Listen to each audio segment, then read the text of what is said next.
الحمد لله تعالى الذي يبعث بالإلهامات ويرسل الخواطر والآيات ويفهمنا ما غمض عنا من مفاهيم عرفانية وروايات. أحمده حمدا بلسان الصالحين وأطلبه طلبا بقلوب العارفين بدعاء المتضرع المسكين. فاللهم اجعلها صريحة صحيحة عن النفس والشيطان محروسة منيعة وعن الهوى وحظ الأنا محفوظة رفيعة. آمين. وصل اللهم على حبيبنا طه عليه أفضل الصلاة وأزكى التسليم. إخواني، مرحبا بكم في اجتهاد جديد، اجتهاد نبني فيه صرحا منيع ونخطو به نحو التشريع لأحداث قادمة من حروب وتجويع وصقيع، وكذا تفزيع وتطويع للشعوب من أجل التطبيع. ربما أشهر، ربما أسابيع، نحن هنا فقط بعيدا عن التمييع وكذا سياسة التلميع. نقول نعم لمناقشة جل المواضيع، وعلى رأسها موضوع الإمامة. فمرحبا بكم، ونبدأ بقول الشيخ الإمام ابن عربي في إحدى قصائده يقول: منزلة القطب والإمامة منزلة ما لها علامة، يملكها مالك تعالى عن صفة السير والإقامة، في كونه اصفرار في أيمن الخد منه شامة، خفية ما لها نتوء أيده الله بالسلامة.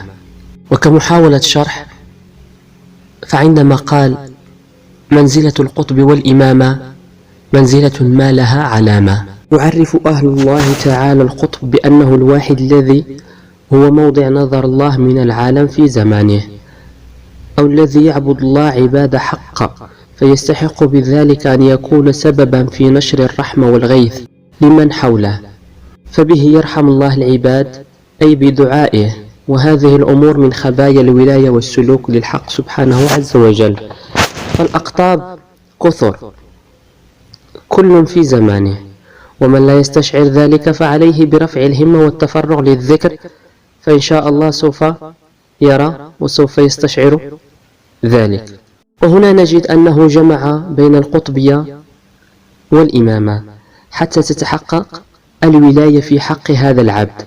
والإمامة هي متعلقة أو متعلقة بالخلافة، أي خلافة النبوة في حراسة الدين باعتباره من ركائز الوجود والأمور الدنيوية الأساسية منها والثانوية أيضا. وعرفت أيضا بأنها نيابة عن الرسول صلى الله عليه وسلم في إقامة الدين الظاهري منه والباطني. فالظاهر ما يتعلق بمسائل العبادة من صلاة وصيام وزكاة إلى آخره، والحج إلى غير ذلك. والباطني المتجلي في تزكية النفس والرقي بها لمقامات متقدمة، بحيث يجب نصرته ومبايعته. وهنا نستحضر هاتف لأخ في رؤيا يقول: زعيم تستقيم به الدنيا، أي بالإمام المهدي تتحقق الإمامة والخلافة على منهج النبوة، وتستقيم الأوضاع وحال المسلمين. أما ابن عربي فيقول: كانت الإمامة عرضا كما كانت الأمانة عرضا، لذلك ظهر بها الأقطاب وبها يظهر المهدي، فالإمام واحد في الزمان وبه تتحقق الخلافة. منزلة ما لها علامة أي مقام غير معروف بين الناس، ولن تجد الحديث عنها بشكل واضح وعميق إلا في كتب العارفين، أقصد أولياء الله، فلا علامة ولا كلام واضح عن هذه المفاهيم، بل تحتاج بحث ومجهود للوصول إليها. يملكها مالك تعالى عن صفة السير والإقامة، يملكها أي الإمامة أو الخلافة. مالك أي صفة الملكية، أي يختص بها شخص يصفه لنا ويقول تعالى عن صفة السير.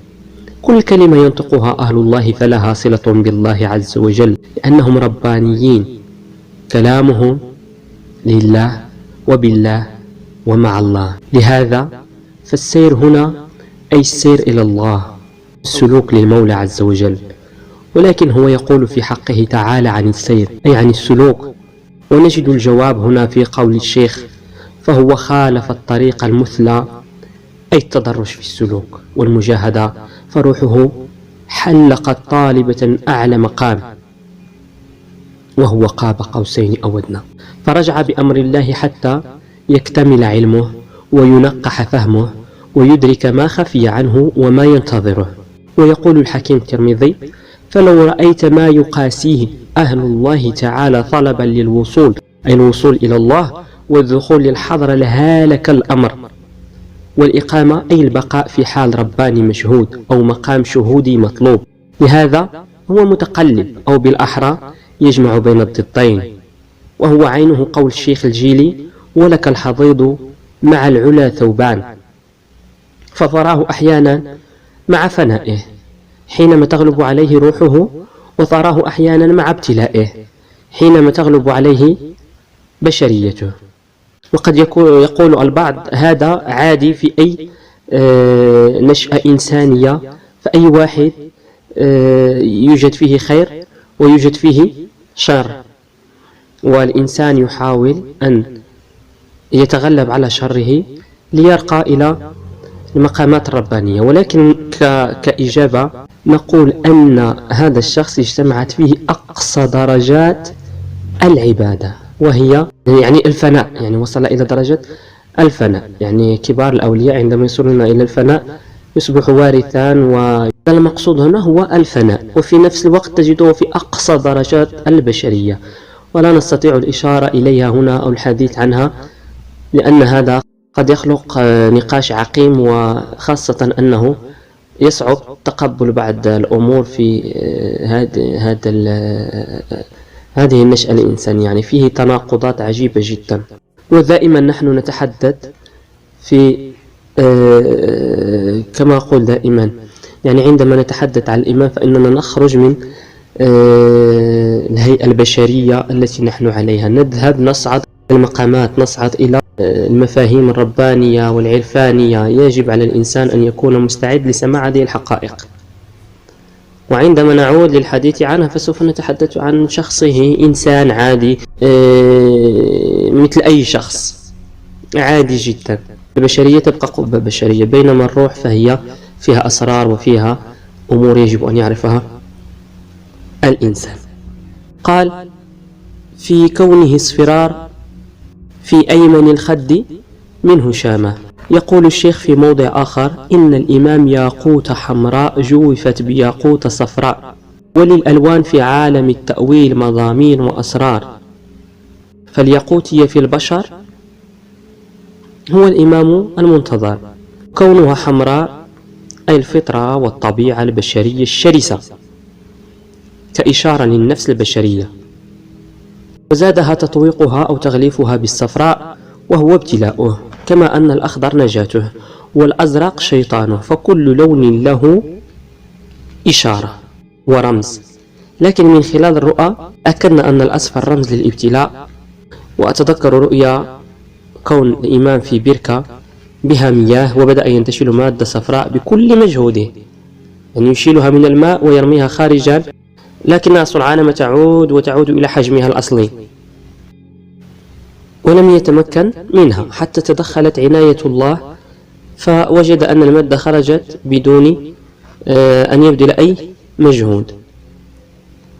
فالعبد ينتظر تلك العناية التي تنتشله من غرق من حياة سقيمة ليعتلي عرش السيادة والتمكين، أي يخرج من العالم الأصفر ليدخل في العالم الأخضر، ويتغلب بذلك على فطرته الحمراء وشيطانه الأزرق.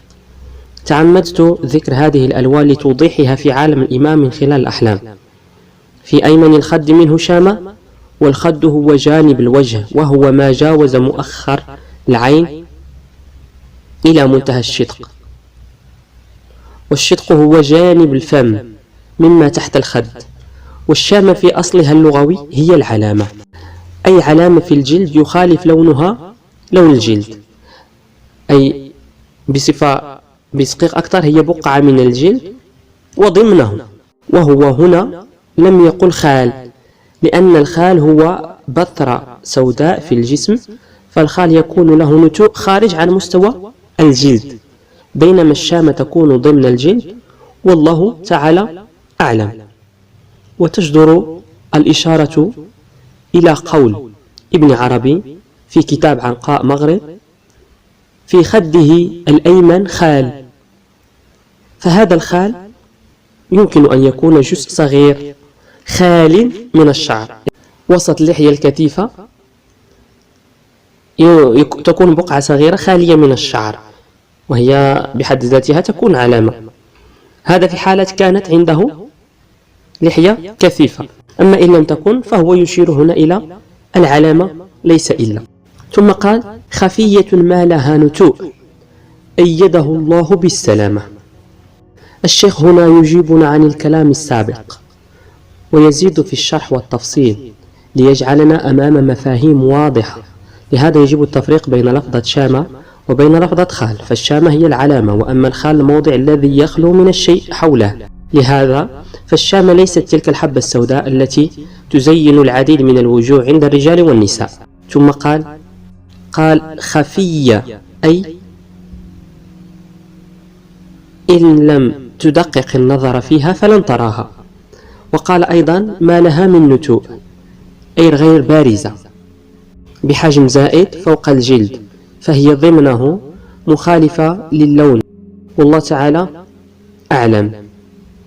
قال في الأخير كلام جميل ومبشر، وهو أيده الله بالسلامة.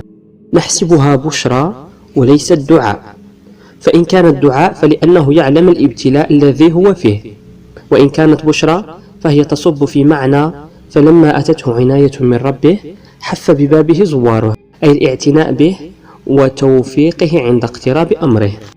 أما حف ببابه زواره أو حف ببابه زواره أي المقربين منه من أصدقاء وأهل في أفق أن يلتحق به باقي الركب الذين يحبونه ويشتاقون إليه ويؤمنون به ويؤمنون بتحقيق دولة إسلامية على منهج النبوة.